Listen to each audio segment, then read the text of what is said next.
You were raised with invincible set of rules nobody ever told you existed. And right now, those rules are either opening doors for you or shutting them. Welcome. My name is Dr. Chibuzo Azubike and I teach intercultural communication.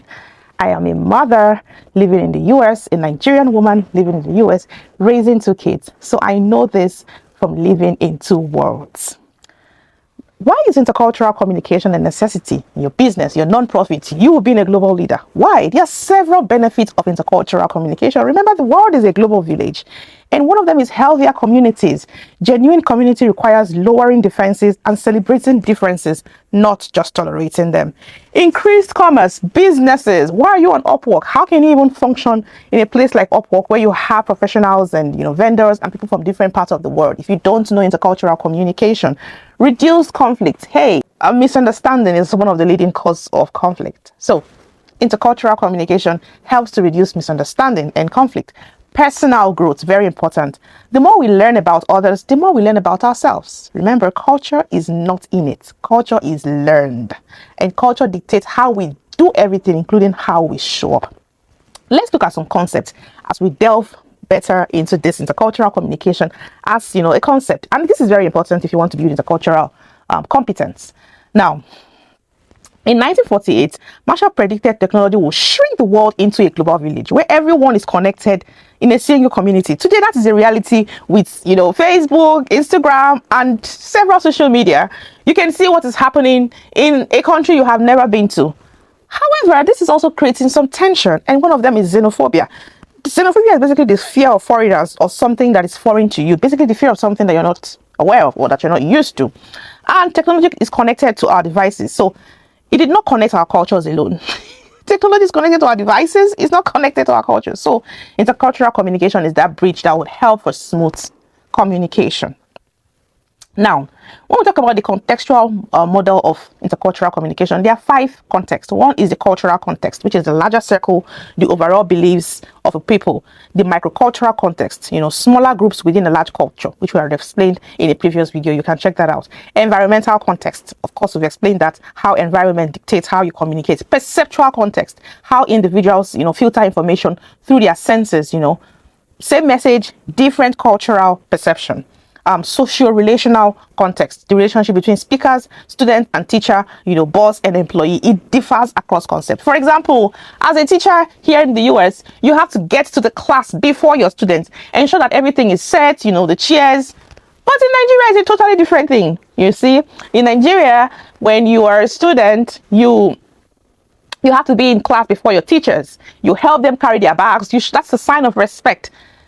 Let me say something. This has led to a lot of troubles. I would like to share one example. One of the examples is a certain American, business guy who went to, Korea, and immediately he got there. He's the head, and he promoted 2 guys. What he did? He thought he did the right thing by promoting the 2 guys, but that led to the fall of that group because it decreased their productivity in a way that he did not expect. By choosing out 2 guys, and promoting them, he basically alienated them from the other group members and demotivated the entire group. Whereas in a place like the US, that is seen as completely okay because of the individualistic, orientation of the culture.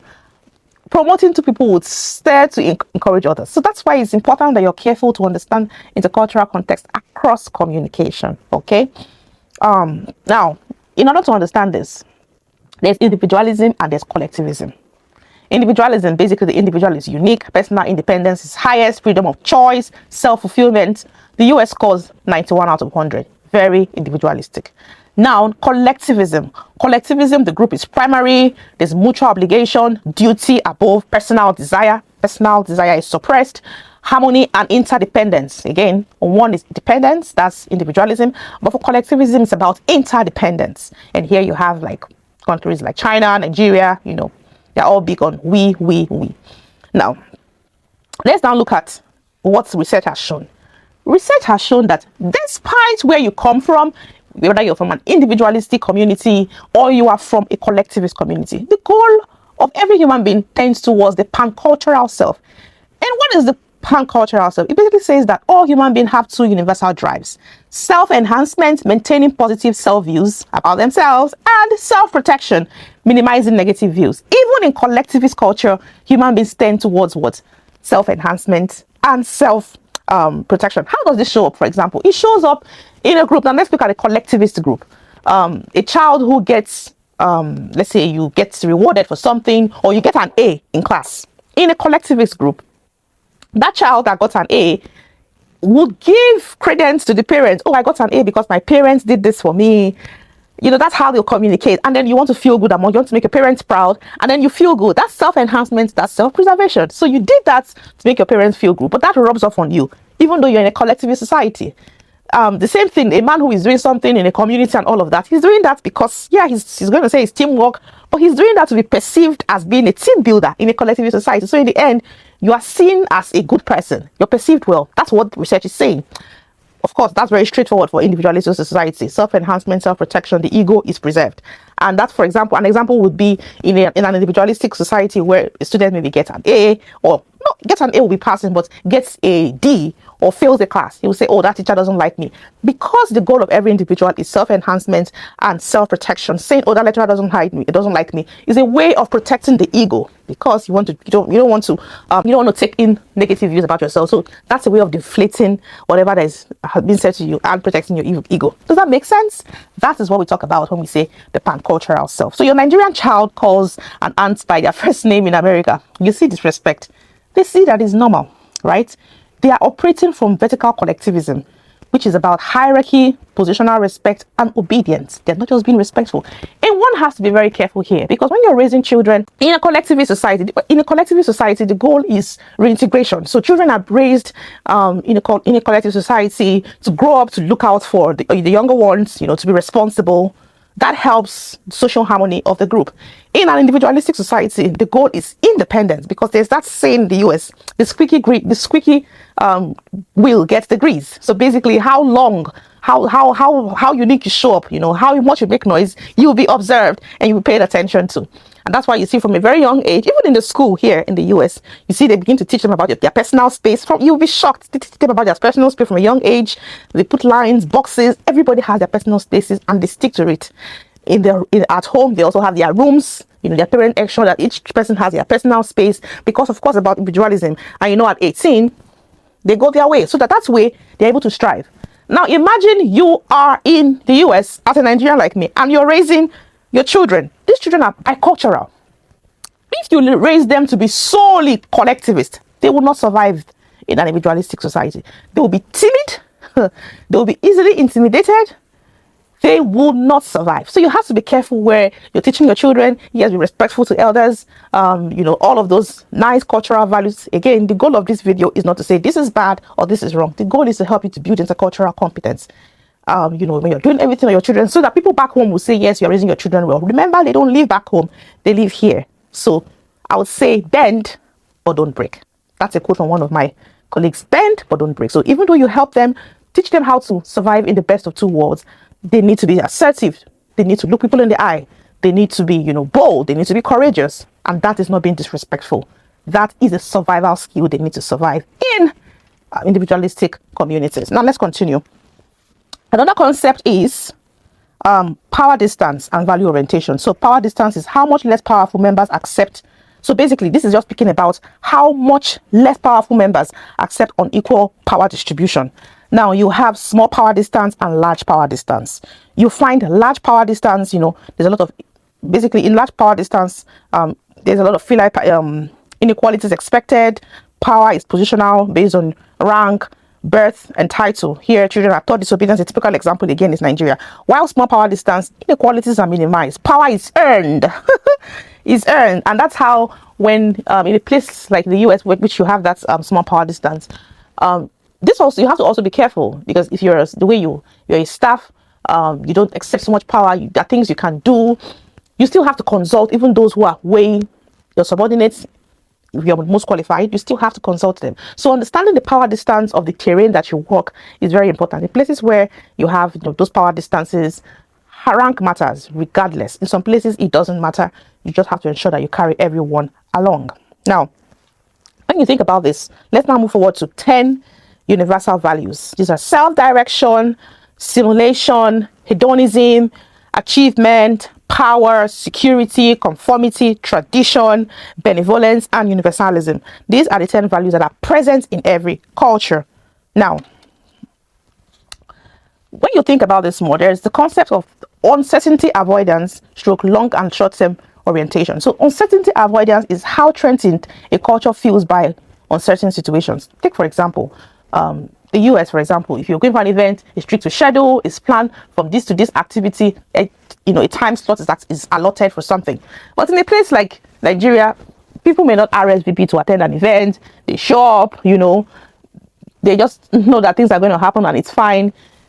Somebody in the US will freak out if, suddenly you plan to have 2 guests and all of a sudden 10 guests show out because of their level of uncertainty avoidance. That will lead to some kind of panic, and anxiety. So I want to speak to DEI leaders at this point. If you lead a diverse team and you have never heard of power distance, this is why your DEI initiative is not working. You're asking people from large power distance cultures to behave like people from small power distance cultures, and they don't. You call it disengagement. It is not disengagement. It is 40 years of cultural programming. Hey, culture is not your mate. It precedes you. Okay? So let's take this example. And this example is something that you will not believe. In the US, eating, pork is something that people eat, right? In a place like, in other places like Korea, eating dog is nice. So imagine you have 2 friends, or even a place like Calabar where eating dog is nice, is okay, and you bring somebody to the US and the person is looking for dog meat and the friend is like, hey, this dog is man's best friend in the US. So but there are some places like India where they don't even eat meat, they're vegetarian. So even asking somebody to eat what they do not like to eat, you don't even know that you are even bothering them, because that's not what they want to eat. So imagine somebody that's in the US saying, hey, you can eat beef. You're telling an Indian, oh, you can eat beef, it's fine, because you are conditioned to eat beef and you see nothing wrong in it. This is what we're talking about here when we talk about what you have to be very careful. Okay, for me, raising children here has taught me a whole lot about individualism and collectivism. In Nigeria, for example, when you want to eat, it's allowed, it's encouraged that children eat together in the same plate, right? And here everyone has their own plate from a very young age.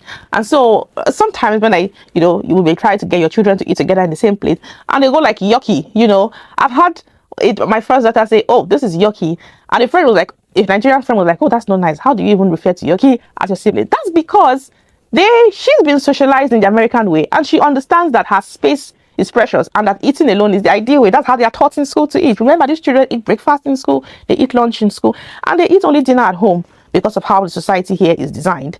So it's not enough for that once that you teach them, for them to be okay with eating with their siblings, if that makes sense. So individualism and collectivism is something that children who grow up in bicultural settings struggle with. They don't know where to draw that line because, they live in 2 worlds particularly. So migration is not just affecting you, or living in a microculture and macroculture experience is not only affecting you, it's also affecting your children. You just don't realize it, or they're experiencing it at their own level.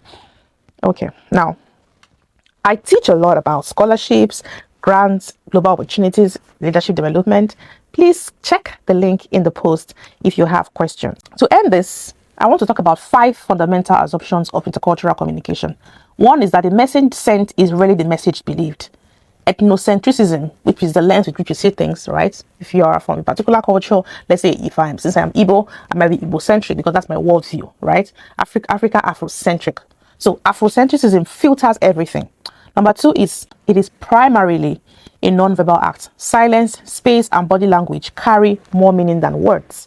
In some cultures, silence is being frowned at, but in other cultures, silence is seen as a sign of wisdom.